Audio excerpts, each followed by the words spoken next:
सातवें दिन की कथा है, जिस कथा में आप लोग हमेशा प्रेम की बात सुनते हैं। प्रेम सब पर भारी है, पूजा पर, पाठ पर, जप पर, तप पर, ज्ञान पर, कोई भी रास्ता आप चुनो, पर उन सारे रास्तों में सबसे भारी कौन सा रास्ता है?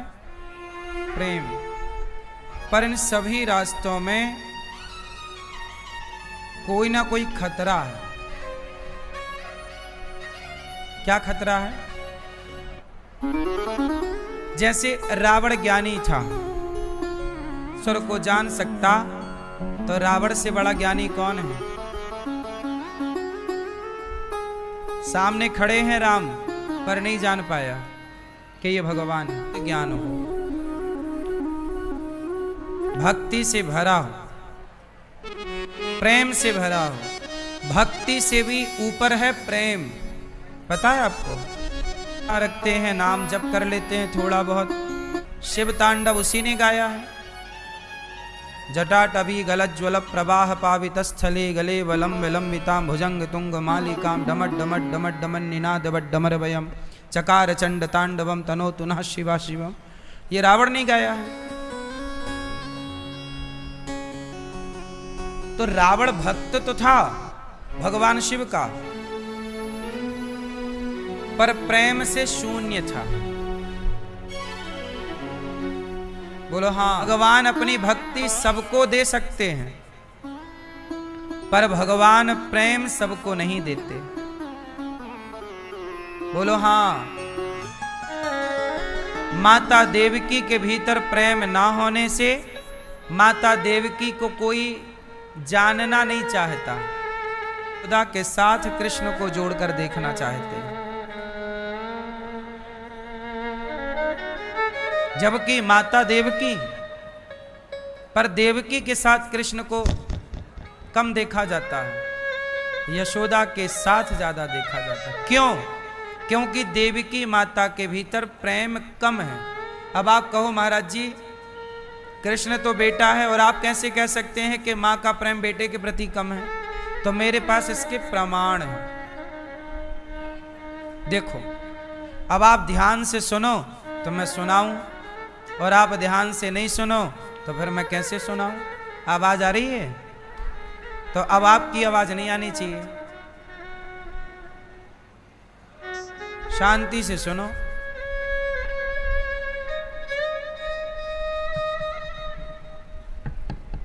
भगवान बड़े प्रेमी हैं। देवकी माता और यशोदा माता दोनों माता हैं, पर देवकी भगवान कृष्ण से कम प्रेम करती है और यशोदा ज्यादा। आप कैसे कह सकते हैं कि देवकी कम करती है और यशोदा ज्यादा? और दूसरे पलड़े पर माता देवकी को बिठाओ, तौल कर देखो, बताओ किसका पलड़ा भारी होगा? उत्तर दो। दोनों ही माता हैं। किसका पलड़ा भारी होगा आपके हिसाब से? किसका? देवकी माता कृष्ण जैसे बेटे को पाने के बाद भी वो और बेटे चाहती हैं, लेकिन यशोदा कृष्ण को पा लेने के बाद कुछ और नहीं चाहती। चाहती तो यशोदा बोल देती कि हमें एक पुत्र दे दो। क्या भगवान मना कर देते? परंतु यशोदा कृष्ण के सिवा और किसी को नहीं चाहती। 12 वर्ष, 10.5, 11 वर्ष ब्रजमंडल में रहे टोटल। बाकी बचा हुआ टाइम कुछ मथुरा और लगभग 100 वर्ष द्वारिका। द्वारिका में भगवान कितने टाइम रहे? लगभग 100 साल। टोटल 125 वर्ष की लीला है श्री कृष्ण की। कितने वर्ष की? 125। 125 में केवल 11, 10.5, 11 वर्ष ब्रजमंडल में, कुछ समय द्वारिका मथुरा, फिर द्वारिका लगभग 100 साल। सबसे ज्यादा भगवान का टाइम गुजरा है द्वारिका में। बांसुरी थी और गोपियों से घिरे प्रेम करने वाले कन्हैया थे। द्वारिका में प्रेम नहीं है, द्वारिका में लीलाएं हुई हैं, अन्य लीलाएं, पर जो वास्तविक प्रेम की लीला है वो तो ब्रजमंडल में ही प्रभु ने प्रेम की लीला की है। राधा और कृष्ण दोनों प्रेमी हैं, पर राधा जी ज्यादा प्रेम करती हैं। तो राधा जी प्रेम करती हैं। भगवान श्री कृष्ण जब 100 वर्षों के बाद जब वृंदावन वापस आए, तो पता है आपको भगवान श्री कृष्ण की एक यात्रा हुई द्वारिका से कुरुक्षेत्र की। ये बात तब की है जब भगवान को यहां ब्रजमंडल से गए 100 साल हो गए। तब भगवान ना एक पर्व में कुरुक्षेत्र आए स्नान के लिए, वृंदावन आए तो यहां भगवान की भेंट श्री राधा रानी से हुई। 100 वर्षों के बाद मिले राधा से। 100 वर्षों तक क्यों नहीं मिले? क्योंकि राधा जी और कृष्ण, राधा जी को भगवान कृष्ण से 100 वर्षों के वियोग का श्राप था। जब नहीं मिलने दिया तो श्राप दे दिया कि तुम हमें अपने मित्र से दूर कर रही हो, जाओ हम तुम्हें श्राप देते हैं कि तुम भी अपने कृष्ण से 100 वर्षों के लिए दूर हो जाओ। आके कृष्ण भी आए हैं तो सबका मिलना वहीं हो गया। पर हमारे गुरुजी कहते थे कि सब गए पर श्री राधा रानी नहीं गई, क्योंकि राधा रानी ब्रजमंडल छोड़कर जाती ही नहीं। आज भगवान की उत्पत्ति हो गई। उसी मिलन से जगन्नाथ भगवान के प्रादुर्भाव की कथा है। और अब द्वारिकापुरी में जगन्नाथ भगवान को बुखार आ गई है, पता आपको? पूरी बात क्लियर होगी ध्यान से सुनने से। हुआ ये कि जब भगवान 100 वर्षों के बाद लौटे तो अकेले कृष्ण नहीं थे, 16,108 पत्नियां थी भगवान की। जब भगवान की पत्नियां वृंदावन आई तो पहली बार श्री कृष्ण की पटरानियों ने वृंदावन को देखा। रुक्मणी जी, सत्यभामा जी, लक्ष्मणा जी, सबने देखा। जब सबने वृंदावन को देखा तो सबने के रोम रोम से हर क्षण श्री कृष्ण क्या जपते? राधा राधा। जब भी राधा रानी का जिक्र आए तो भगवान कृष्ण केवल 2 बात कहते, राधा और वृंदावन, राधा और वृंदावन। रुक्मणी जी को लगा कि क्या मुझे मिलाओगे? वृंदावन के लोग बड़े भोले भाले थे। किसी से पूछा कि ये राधा जी रहती कहाँ है? लोगों ने बताया कि वहां रहती है। अच्छा, क्या मैं मिल सकती हूं?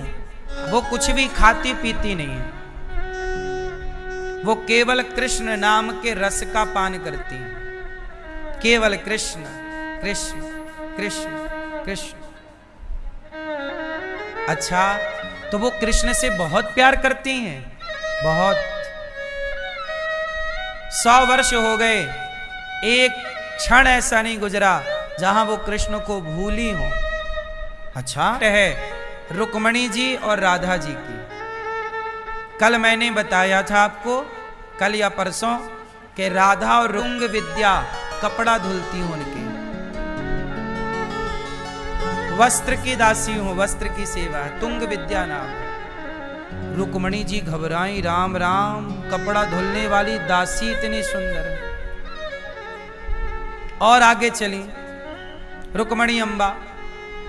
जैसी रुक्मणी जी आगे चली, दूसरी सखी आ गई, इतनी सुंदर।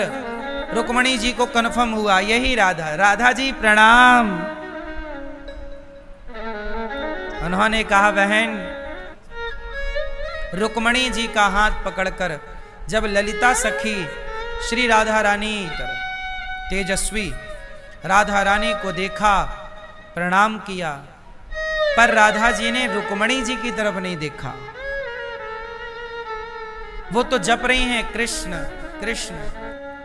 तब ललिता सखी ने कहा, किशोरीजू,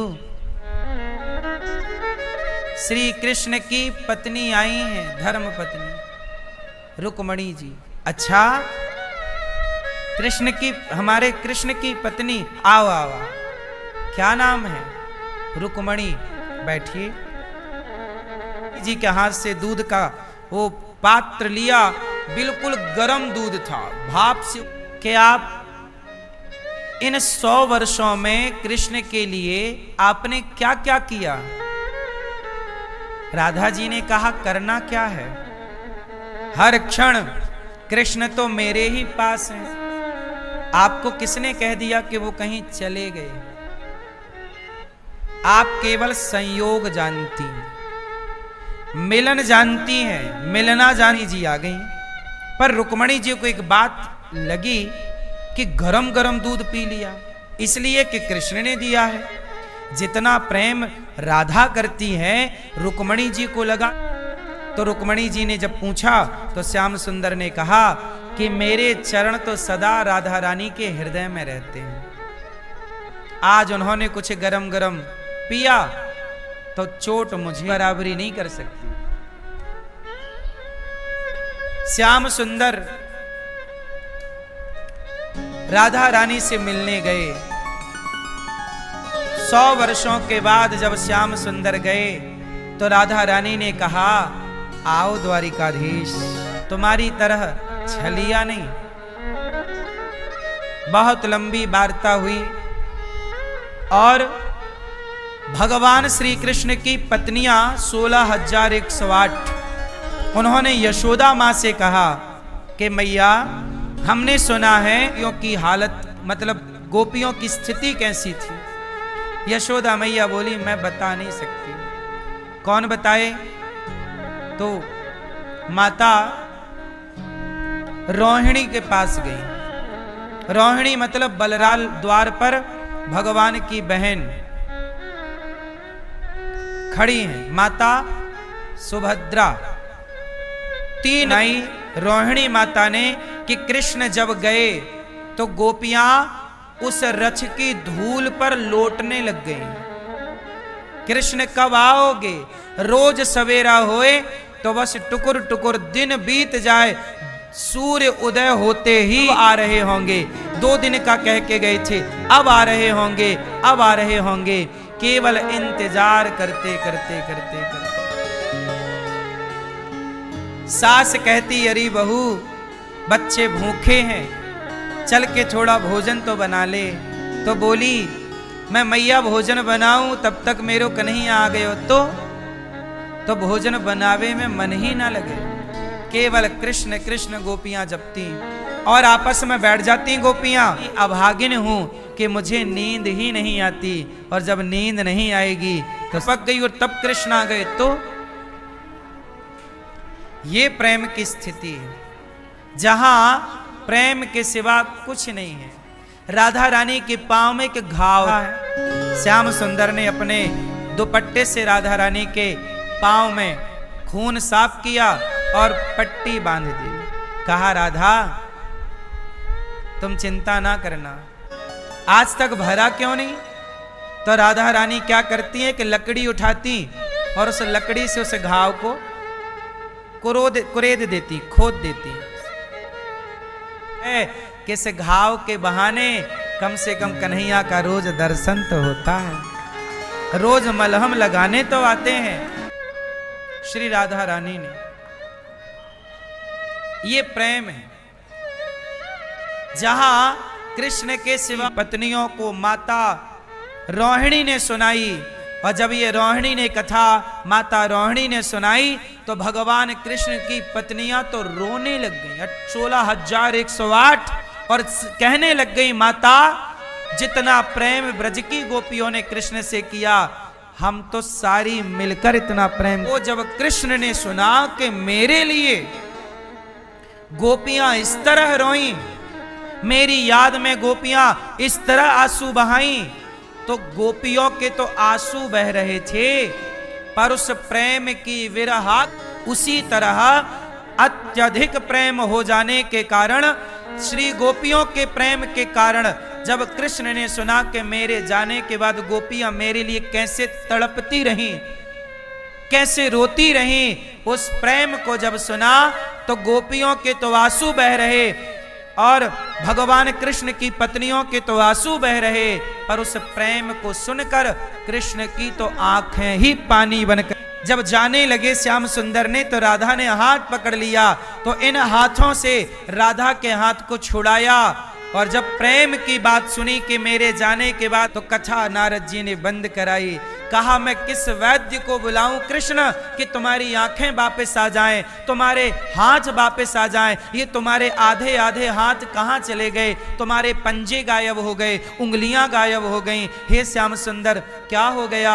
हाहाकार गोपियों के प्रेम का मैं ऋणी हो गया, अब मैं वो ऋण कैसे चुकाऊं मां, कैसे चुकाऊं माता? किया जिसके कारण पांव से चल कर गए, हाथ छुड़ाया, वो सब कुछ बह गया और वही बहा हुआ शरीर प्रेम की प्रतिमूर्ति बनकर भगवान जगन्नाथ जी, जगन्नाथ जी के इसी स्वरूप का वर्णन रामचरितमानस में गोस्वामी जी ने किया। वृंदावन में बाद में एक दूसरी कथा इसमें ऐड हो गई। कौन सी कथा? एक इंद्रद्युम्न नाम के राजा थे,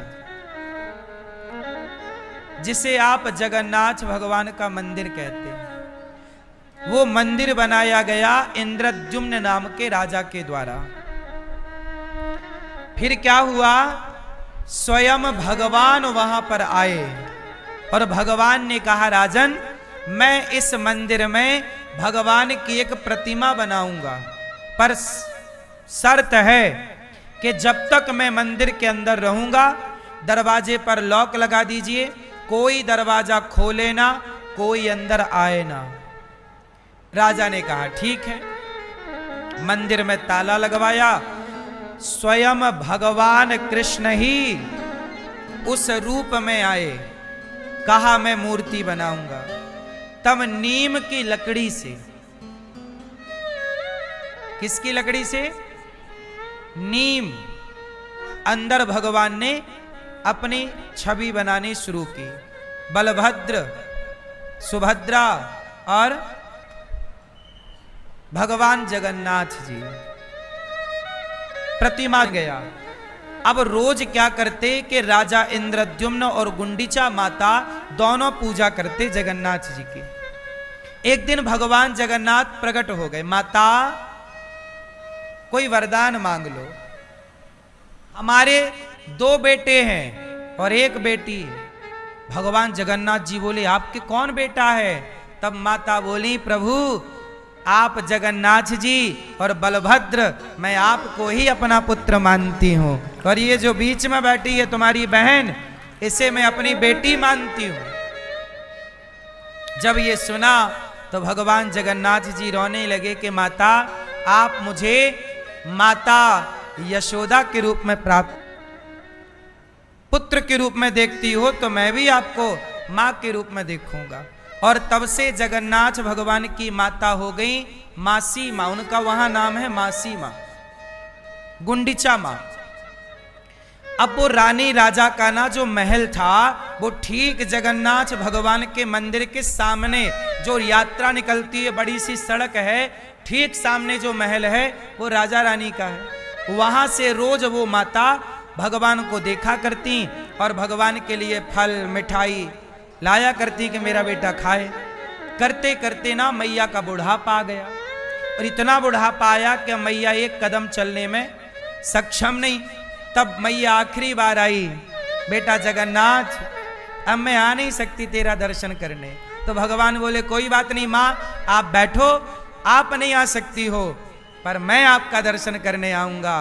तो साल में एक बार इसी महीने में, आषाढ़ है ना के महीने में, भगवान श्री कृष्ण भगवान जगन्नाथ जी अपनी माता का दर्शन करने रथ पर चढ़कर जाते हैं। जैसे भगवान जगन्नाथ साल में एक बार वो अपनी माँ से मिलने के लिए उस महल में जाते हैं। सोचिए भगवान अपनी माता से इतना प्रेम करते हैं कि युगों युगों के बाद, सदियों के बाद भी वो माँ का दर्शन करते हैं। और तुम अपनी जिंदा माँ है, उस माँ को कल एक माँ की मृत्यु हो गई, अपनी मरी हुई माँ को देखने नहीं आई, औलाद नहीं आया, अपना परिवार,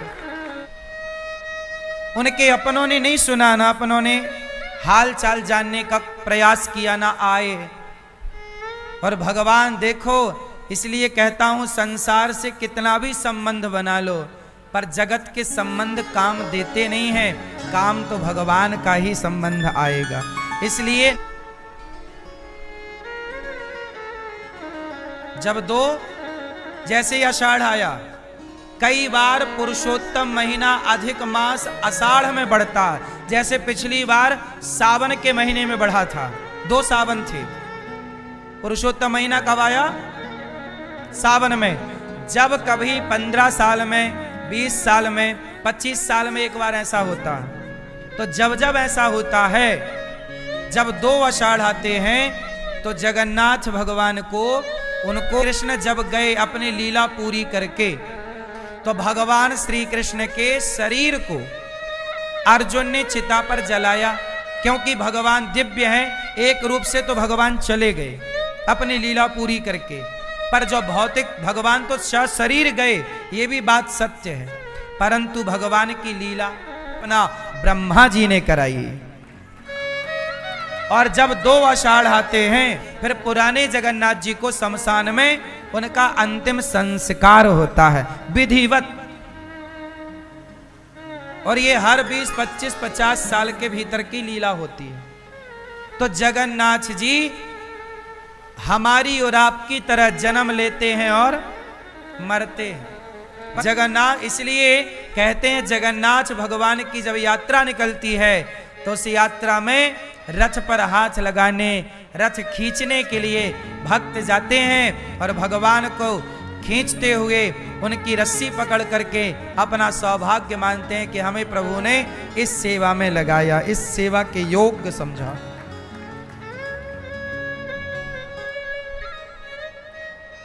इसलिए आप लोग भी अपने घर में एक छोटी सी यात्रा निकाला करो। जब वहां जाओ तो जाओ, वरना घर पे ही जगन्नाथ जी की एक छोटी सी यात्रा आप निकाला करो। सबके घर में भगवान गोपाल जी तो हों, सबके घर में जगन्नाथ जी बड़ी कृपा है। ये गौरी गोपाल जो आप देख रहे हैं, जब ये गौरी गोपाल नहीं बना था, जब वृंदावन में भूमि हमने नहीं ली थी, तब हम जगन्नाथ जी गए थे और जगन्नाथ जी में ही प्रार्थना की है, जगन्नाथ जी आपकी जितनी बड़ी रसोई है, जगन्नाथ की रसोई दुनिया की सबसे बड़ी रसोई है। जगन्नाथ जी की रसोई दुनिया की सबसे प्राचीन रसोई है। पता है आपको, जगन्नाथ जी की रसोई का चूल्हा कभी बुझता नहीं है, 8 बार भोजन बनता है। जगन्नाथ जी की रसोई में जो बर्तन प्रयोग होते हैं, सारे माटी के प्रयोग होते हैं। वहां कोई भी साग सब्जियां जो विदेशी हैं, उन साग सब्जियों का आज भी वहां प्रवेश नहीं है। जो भारतीय साग सब्जियां हैं, उन्हीं का भोग लगता है भगवान जगन्नाथ जी को। तो आज भी वहां कुआं है, कुएं के पानी से ही सब कार्य होता है, पूरा भोग तैयार होता। मिट्टी के बर्तन, कुम्हारों की ड्यूटी लगी है।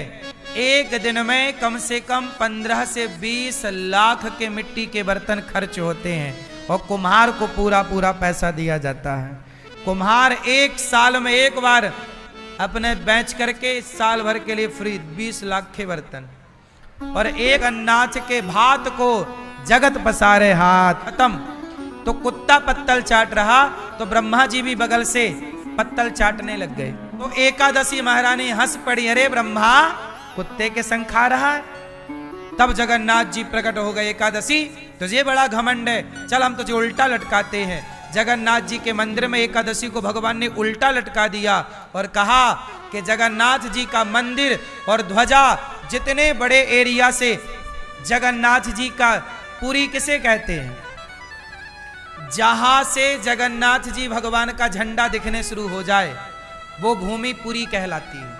झंडा दिख रहा है तो उतने एरिया में आप एकादशी के दिन चावल भी खाओगे वहां पर तो एकादशी व्रत माना जाएगा। वो उल्टा लटकीते हैं। वहां प्रसाद किसी के साथ, वहां कोई जाति भेद नहीं है कि तुम्हारी जाति क्या, तुम्हारी जाति क्या। किसी भी जाति के संग बैठ के खाओ, वो जगन्नाथ जी का प्रसाद है। तो ब्रह्मा जी दौड़ते हैं, भैया लाओ तो प्रसाद दे दो मुझे। ये प्रसाद का मतलब है प्रा मतलब प्रभु के, सा मतलब साक्षात, दा मतलब दर्शन। बोलिए जगन्नाथ भगवान के। मेरा मन है कि जैसे आपकी रसोई है ऐसे वृंदावन में भी एक सेवा हो। मैंने वहीं पुकारा था, जगन्नाथ जी से प्रार्थना की, उन्होंने सुना और जगन्नाथ जी ने वृंदावन में ये गौरी गोपाल की व्यवस्था कराई। नाथ जी के हाथ कैसे हैं? करो जरा, कैसे हैं? ऐसे कैसे करो मेरी माँ, ऐसे करो आगे।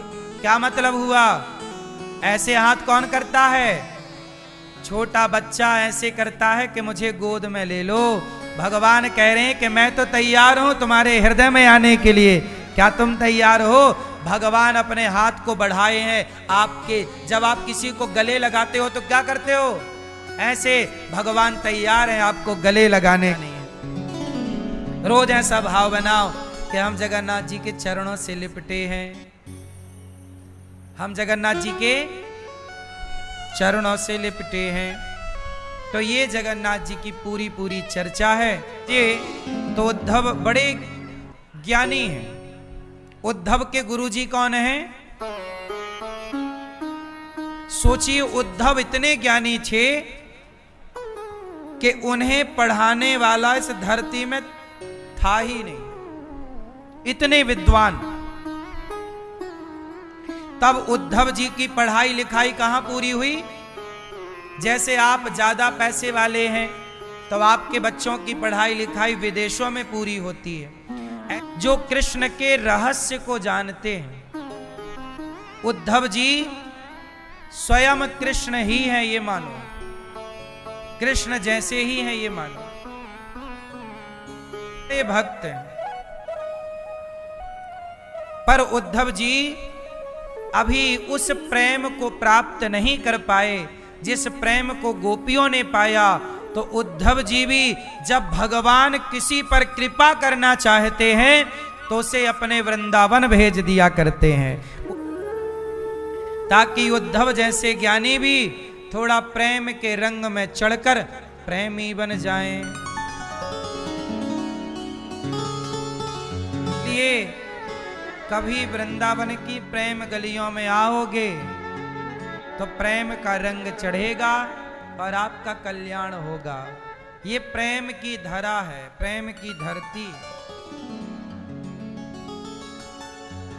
सबसे बड़ी उपलब्धि प्राप्ति प्रेम है।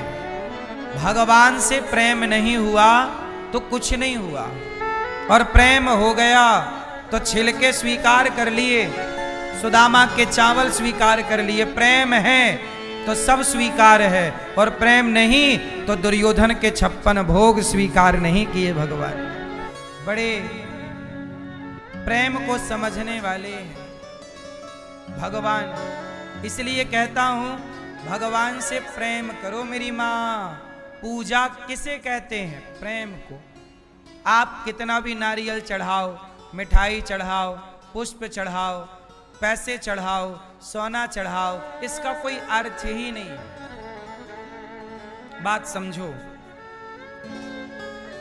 भगवान आपकी मिठाई खाते ही नहीं।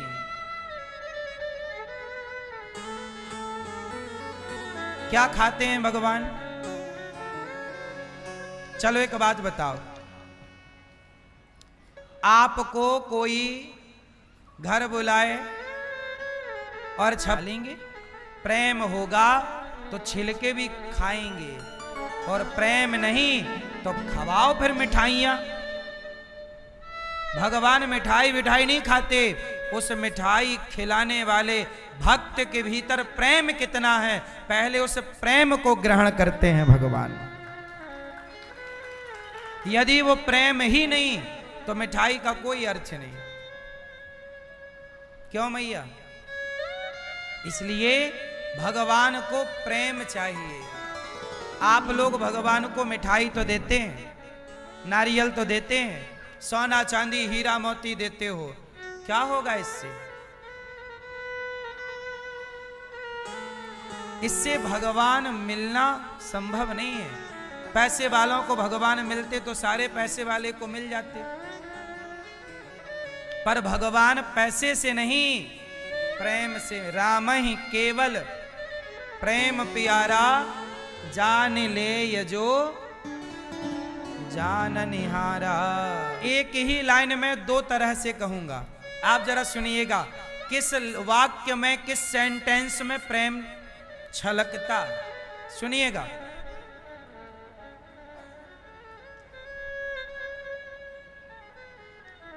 देखो, एक तो ये सेंटेंस है, ए मैया बैठ जा, यही ना बोला जाता है किसी को बैठने के लिए गुस्से, ए बैठ जा। लेकिन इसी बात को प्रेम से बोला जा सकता है, मैया बैठ जाओ मेरी माँ। बात तो एक ही है, अर्थ एक ही निकला, लेकिन बोला गया दो तरह से।